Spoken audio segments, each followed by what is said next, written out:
നമുക്ക് ആദർശിന്റെയും നയനയുടെയും നാളത്തെ നല്ലൊരു കഥ കേട്ടാലോ? അതിനു മുമ്പായി ആദ്യമായി കാണുന്നവരുണ്ടെങ്കിൽ ചാനൽ ഇഷ്ടപ്പെട്ട ഒന്ന് സബ്സ്ക്രൈബ് ചെയ്യാൻ മറക്കരുത്. വീഡിയോ ഇഷ്ടപ്പെടുവാണെങ്കിൽ ലൈക്ക് ചെയ്യാനും നിങ്ങളുടെ വിലയേറിയ അഭിപ്രായങ്ങളൊക്കെ രേഖപ്പെടുത്താനും മറക്കരുത് കേട്ടോ. അങ്ങനെ നാളത്തെ കഥയില് നവ്യയുടെ സംസാരം കേട്ട് കഴിഞ്ഞപ്പോ ദേവേനിക്ക് അടിമുടി പെരുത്ത് കയറി. ജയിലാണ് പോലും ഈ വീട്. ആ സമയത്ത് ദേവേനി രൂക്ഷമായിട്ട് നവ്യൊന്ന് നോക്കി, എന്നിട്ട് പറഞ്ഞു, ഇപ്പൊ നീ പറഞ്ഞുണ്ടല്ലോ ഈ വീട് ഒരു ജയിലാന്ന് പറഞ്ഞേ, നാളെ നീ നിന്റെ നാവ് കൊണ്ട് തന്നെ മാറ്റി പറയും. ഇത് കേട്ടപ്പോ നവ്യ പറഞ്ഞു, ഞാൻ മാറ്റി പറയണോ? ഒരു കാരണവശാലും മാറ്റി പറയില്ല. എനിക്കിപ്പോ ഒരു തടവറയായിട്ടാ തോന്നുന്നേ. ഇവിടെ അടിമകളെ പോലെ ജീവിക്കാനൊന്നും എന്നെ കിട്ടില്ല എന്ന് പറഞ്ഞു. ദേവേനി പറഞ്ഞു, അതിന് നിന്നെ ഇവിടെ ആരും പൂട്ടിയിട്ടിട്ടൊന്നും ഇല്ലല്ലോ, നിന്റെ ഇഷ്ടം പോലെ നീ എന്താന്ന് ചെയ്തോ. പക്ഷേ ഈ കുടുംബത്തിന് നിരക്കാത്ത പണികളാ ചെയ്യുന്നെങ്കിൽ പിന്നെ അറിയാലോ, ഈ കുടുംബത്തിന് അതിൻ്റെതായ അന്തസ്സും അഭിമാനവും ഒക്കെ ഉണ്ട്. ഓ പിന്നെ അമ്മായിയുടെ മോന് ഭയങ്കര അന്തസ്സും അഭിമാനമാണല്ലോ കാത്തു സൂക്ഷിച്ചേ, അതിന്റെ പേരിലാണല്ലോ ഇപ്പൊ ജയിലിൽ കിടക്കണേന്ന് പറഞ്ഞു. അത് കേട്ടപ്പോ ദേവേനിക്ക് നല്ല ദേഷ്യമായി. ദേവേനി പറഞ്ഞു, നവ്യെ നിന്റെ നാവടയ്ക്കുന്ന നിനക്ക് നല്ലത്. പെട്ടെന്ന് ജലജ ഇടപെട്ടു. ജലജ നവ്യയോട് പറഞ്ഞു, മോളെ നീ മിണ്ടാതിരിക്കുക എന്നൊക്കെ പറഞ്ഞുകൊണ്ട് നവ്യെ അങ്ങോട്ട് കൂട്ടിക്കൊണ്ട് പോവാ, ഇങ്ങോട്ടേക്ക് വന്നേന്നൊക്കെ പറഞ്ഞ്. ഇനി അവിടെ നിന്നിട്ടുണ്ടെങ്കിൽ കളിക്കാരിയാവുമെന്ന് മനസ്സിലായി. എന്തെങ്കിലും ദേവേനി വെട്ടി വിളിച്ചു പറയും. അത്രയ്ക്ക് നല്ല കട്ടക്കലിപ്പിലാ ദേവേനി നിൽക്കുന്നത്. അങ്ങനെയാണെങ്കിൽ നവ്യക്ക് നല്ല പണി തന്നെ കിട്ടുകയും ചെയ്യും. അതുകൊണ്ട് ഇനിയിപ്പോ ഇവിടെ നിന്നിട്ട് കാര്യമില്ലെന്ന് മനസ്സിലായി. അങ്ങനെ അങ്ങോട്ട് ജലജ മാറ്റിക്കൊണ്ട് പോയിട്ട് പറഞ്ഞു, മോളെ നീ എന്തിനാ വെറുതെ ഏട്ടത്തിയോട് തർക്കിക്കാൻ നിൽക്കുന്നേ? ഏട്ടത്തിയോട് തർക്കിച്ചിട്ട് കാര്യമൊന്നുമില്ല. അവരുടെ കയ്യിലല്ലേ അധികാരമൊക്കെ ഇരിക്കുന്നേ. നമ്മൾ അവര് പറയുന്ന അനുസരിക്കുക മാത്രം നിവൃത്തിയുള്ളെന്ന് പറയണം. എന്തിനാമ്മേ ഇങ്ങനെ അനുസരിക്കേണ്ട കാര്യമൊന്നും എനിക്കില്ല. നിങ്ങൾക്കൊക്കെ ഇത് എന്തു പറ്റിയെന്ന് എനിക്കറിയത്തില്ലാത്ത. ഞാൻ അബിയുടെ അടുത്തേക്ക് ഒന്ന് ചെല്ലട്ടെ, അവൻ കാറ് കഴുകുവാന്നാ പറഞ്ഞേ. ഒന്ന് ചെന്ന് ചോദിച്ചിട്ട് ബാക്കി കാര്യം. ദൈവമേ, ഇനി അവിടെ പോയി എന്തൊക്കെ പുകിലുകൾ ഉണ്ടാക്കുമെന്തോ. ദേവേനി പറഞ്ഞ അനുസരിക്കാതിരിക്കാൻ പറ്റില്ലല്ലോ അബിക്ക്. അങ്ങനെ നവ്യ അങ്ങോട്ട് ചെല്ലുമ്പോ അബി കാറ് കഴുകുന്ന കാഴ്ച കണ്ടേ. ഇതെന്താടാ, നിനക്കിത് എന്തു പറ്റി? നീ എന്തിനാടാ ഈ കാറൊക്കെ കഴുകണെന്ന് ചോദിച്ചു. അല്ല നവ്യെ, അത് പിന്നെ അമ്മായി പറഞ്ഞു കഴിഞ്ഞിട്ടുണ്ടെ ചെയ്യാതിരിക്കാൻ പറ്റില്ലോ. എടാ, അമ്മായി പറഞ്ഞെന്നോർത്ത് നിനക്ക് ഇങ്ങനെ ചെയ്യേണ്ട കാര്യമുണ്ടോ?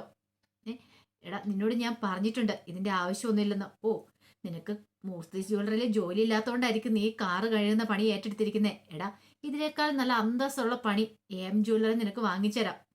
അവിടെ ചെന്നാ മതി. ഒന്നുമല്ലേലും മൂർത്തി ജ്വല്ലറിയുടെ കൊച്ചുമോനല്ലേ നീ, അനന്തപുരിയുടെ കൊച്ചുമോനല്ലേ. അപ്പൊ നിനക്ക് ഉറപ്പായിട്ടും അവിടെ ജോലി കിട്ടും. ഞാനൊന്ന് പറഞ്ഞാ മതി, അല്ലെങ്കിൽ നീ പറഞ്ഞാലും നിനക്ക് ജോലി കിട്ടൂലോടാ. അതൊക്കെ ശരിയാ നവ്യെ, പക്ഷെ നമ്മൾ അങ്ങനെ ചെയ്യുന്നത് ശരിയാണോ? എന്തുകൊണ്ട് ശരിയല്ല? എടാ, അവിടെ ചെന്ന് ജോലി ചെയ്താൽ പിന്നെ എന്തിനാ ഇങ്ങനെയൊക്കെ ചെയ്യേണ്ട കാര്യമുണ്ടോ? എന്നാലും നമുക്ക് ജീവിക്കാനായിട്ട് നിവൃത്തി വേണ്ടേ? നമുക്ക് ഇവിടെയല്ലേ കഴിയാൻ പറ്റുള്ളൂ. എം ജ്വല്ലറി പോയി ജോലി ചെയ്താലും നമുക്ക് ഇവിടെയല്ലേ ജീവിക്കാൻ പറ്റുള്ളൂ. എന്നാര് പറഞ്ഞു നിന്നോട്? അതൊക്കെ നിന്റെ വെറും തോന്നല് മാത്രം അബി. അങ്ങനൊന്നുമില്ല.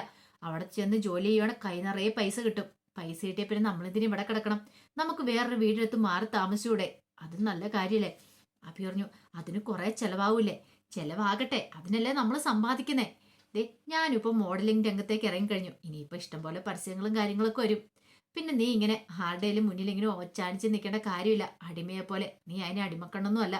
പറഞ്ഞു കേട്ടല്ലോ. അമ്മായി പറഞ്ഞാലും ആര് പറഞ്ഞാലും ഇനിയിപ്പൊ നീ ഇവിടെ അനുസരിക്കേണ്ട കാര്യമൊന്നുമില്ല. ഇപ്പൊ നീ സ്വന്തം കാലം നിൽക്കാൻ പ്രാപ്തനാണ്. അറിയാലോ, നിനക്ക് എവിടെ ഇറങ്ങിയാലും ഒരു ജോലിക്കാണോ പഞ്ഞിരിക്കുന്നത്.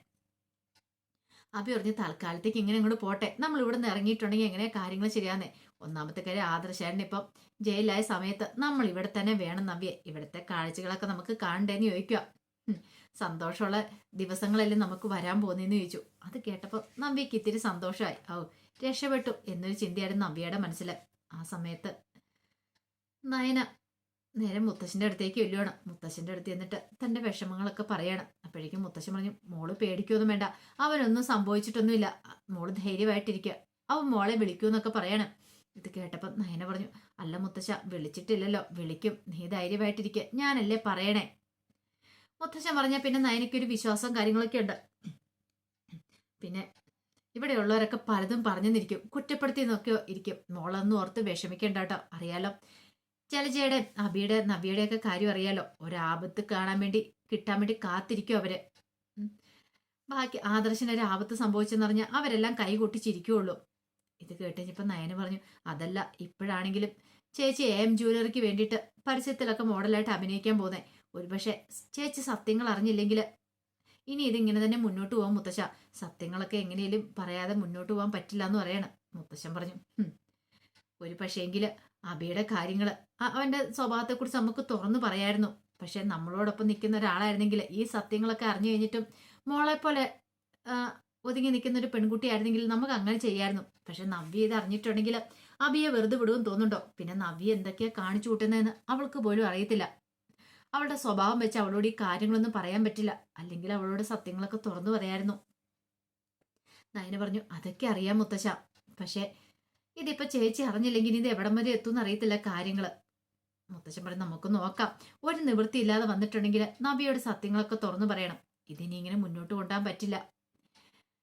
എത്ര കാലം ഇങ്ങനെ മുന്നോട്ട് പോകാനാന്നൊക്കെ പറയണം.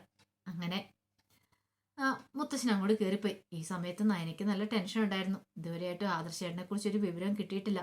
ആ സമയം അബി സന്തോഷം പങ്കിടാനായിട്ട് നേരെ ചെല്ലുന്നേ രേവതിയുടെ വേണുവിന്റെ ഒക്കെ അടുത്തേക്കാം. എന്തിനേറെ പറയുന്നു, ജോലികൾ ചെയ്താൽ എന്താ, നല്ല സന്തോഷമുള്ളൊരു കാര്യമില്ല നടന്നിരിക്കുന്നത്. ആദർശി ജയിലിലല്ലേ, അപ്പൊ ആ സന്തോഷം പങ്കിടണമല്ലോ. അങ്ങനെ അങ്ങോട്ട് ചെന്നു കഴിഞ്ഞപ്പത്തിന് രേവതിയൊക്കെ നല്ല രീതിയിലാണ് അബിയെ സ്വീകരിക്കുന്നത്. പിന്നീട് രേവതി വെച്ചു, എങ്ങനെയുണ്ട് അബി അവിടുത്തെ കാര്യങ്ങളൊക്കെ? അവിടെ കൂട്ടക്കരച്ചില. ഞാൻ 14 ദിവസം ജയിലിൽ കിടന്നുള്ളൂ. അത് കേരളത്തിലെ ജയിലിലായിരുന്നു. പിന്നെ ഞാൻ പുറത്തിറങ്ങി. പക്ഷെ ഈ അബി കിടന്ന പോലെയല്ല ആദർശ് കിടക്കാൻ പോന്നെ. ആദർശ് മാസങ്ങളോളം ജയിലിൽ കിടക്കും. അവന് പെട്ടെന്ന് പുറത്തിറങ്ങാൻ പറ്റില്ലെന്ന് പറഞ്ഞു. അത് കേട്ടപ്പോൾ അനാമി പറഞ്ഞു, ഓ ഇപ്പോഴാ നയനയുടെ മുഖം എനിക്കൊന്ന് കാണണം. പിന്നെ അവിടുത്തെ വല്യമ്മയുടെ മുഖം ഉണ്ടല്ലോ, അവരുടെ മുഖം എനിക്കൊന്ന് കാണണമായിരുന്നു. ഇപ്പോഴാണ് അവരുടെ മുന്നിൽ പോയി നിന്ന് ചിരിക്കാൻ പറ്റിയ സമയം. അബി പറഞ്ഞു, അത് ശരിയാ. എന്നെ അമ്മയെ അവിടെ ഇട്ട് ഇഷ്ടന്നാറെ വരപ്പിക്കുന്നുണ്ട്. എന്നാലും സാരമില്ല, എനിക്ക് സങ്കടമൊന്നുമില്ല. കാരണം ഒരു സന്തോഷകരമായ കാര്യമല്ലേ നടന്ന്. അപ്പൊ അതിന്റെ സന്തോഷം നമുക്ക് ആഘോഷിക്കണ്ടേ എന്നൊക്കെ പറഞ്ഞ് ഒരു കേക്കൊക്കെ മുറിച്ച് അവര് സന്തോഷം പങ്കിടുന്നുണ്ട്. പക്ഷെ അബിക്ക് അറിയത്തില്ലല്ലോ കിട്ടാൻ പോകുന്ന പണി എന്താന്നുള്ള കാര്യം. അബിയുടെയൊക്കെ വലിയ വിചാരം എന്താന്ന് വെച്ചാൽ ആദർശ് ജയിലിലാണ്. അപ്പൊ ആദർശിന് ജയിലിലായതുകൊണ്ട് ഇനി ഇപ്പൊ ഒന്നും നടക്കില്ല. അവനിങ്ങോട്ടേക്ക് വരാൻ പോകുന്നില്ല. കമ്പനിയൊക്കെ തകർന്നു പോകും. AM ജ്വല്ലറി കത്തിക്കയറും. അങ്ങനെ AM ജ്വല്ലറി ഒന്നാമതെത്തണം. മൂർത്തി ജ്വല്ലറി ഒന്നും അല്ലാതാവണം. ആ ഒരു ചിന്തയായിരുന്നു മനസ്സ് നിറയെ ഉണ്ടായിരുന്നേ. അങ്ങനെ അന്നത്തെ ദിവസം രാത്രിയായി. ജലജയ്ക്ക് നല്ല പണി കൊടുക്കുന്നുണ്ടായിരുന്നു ദേവേന്. ജലജ പണിയെടുത്ത് നടുപിടിഞ്ഞു. കാരണം കിട്ടിയ അവസരം ദേവേനെ നന്നായിട്ട് മുതലാക്കി. ഇതങ്ങനെ വെറുതെ വിട്ടിട്ട് കാര്യമില്ലെന്ന് മനസ്സിലായി. ജലജ എത്രയൊക്കെ തന്റെ മോനെ തന്നെയൊക്കെ താഴ്ത്തി കെട്ടാൻ ശ്രമിക്കുന്നുണ്ടോ അതനുസരിച്ച് പണി കൊടുത്തോണ്ടിരിക്കുകയാണ്. രാത്രി കിടന്നിട്ട് നയനയ്ക്കാണെങ്കിൽ ഉറക്കം പോലും വരുന്നുണ്ടായിരുന്നില്ല. അങ്ങനെ കുറെ സമയം കഴിഞ്ഞ് കഴിഞ്ഞപ്പത്തിനും നയനയുടെ ഫോണിലേക്ക് ഒരു കോള് വരുവാണ്. നയന പെട്ടെന്ന് ഓർത്തു, ആരായിരിക്കും ഈ സമയത്ത്? ഗൾഫിൽ നിന്നുള്ള കോളാന്ന് കണ്ടപ്പോൾ നയനയ്ക്ക് ടെൻഷനായി. ദൈവമേ, കഴിഞ്ഞ ദിവസം വിളിച്ച അയാൾ അങ്ങനെയാണോ വിളിക്കുന്നത്? താൻ ജയിലിലാന്ന് പറയാൻ വേണ്ടിയിട്ടാണോ വിളിക്കുന്നത് എന്നൊരു ചിന്ത മനസ്സിലേക്ക് വരുന്നുണ്ട്. എന്നാലും കോൾ എടുത്തിട്ട് തന്നെ കാര്യം. അങ്ങനെ നയന രണ്ടും കൽപ്പിച്ച് കോൾ എടുക്കുവാണ്.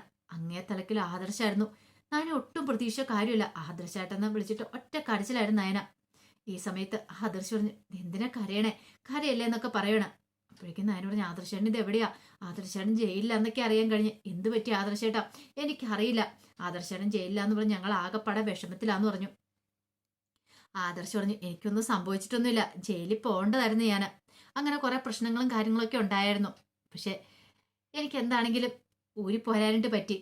ഞാൻ തെറ്റൊന്നും ചെയ്തിട്ടില്ലെന്ന് മനസ്സിലായി. അതുകൊണ്ട് എനിക്ക് വേറെ പ്രശ്നങ്ങളൊന്നും ഉണ്ടായിട്ടില്ല എന്ന് പറഞ്ഞു. ഇത് കേട്ടപ്പോൾ നയനോടും, ദൈവമേ, ഞങ്ങളൊക്കെ എത്രമാത്രം വിഷമിച്ചെന്നറിയാവോ?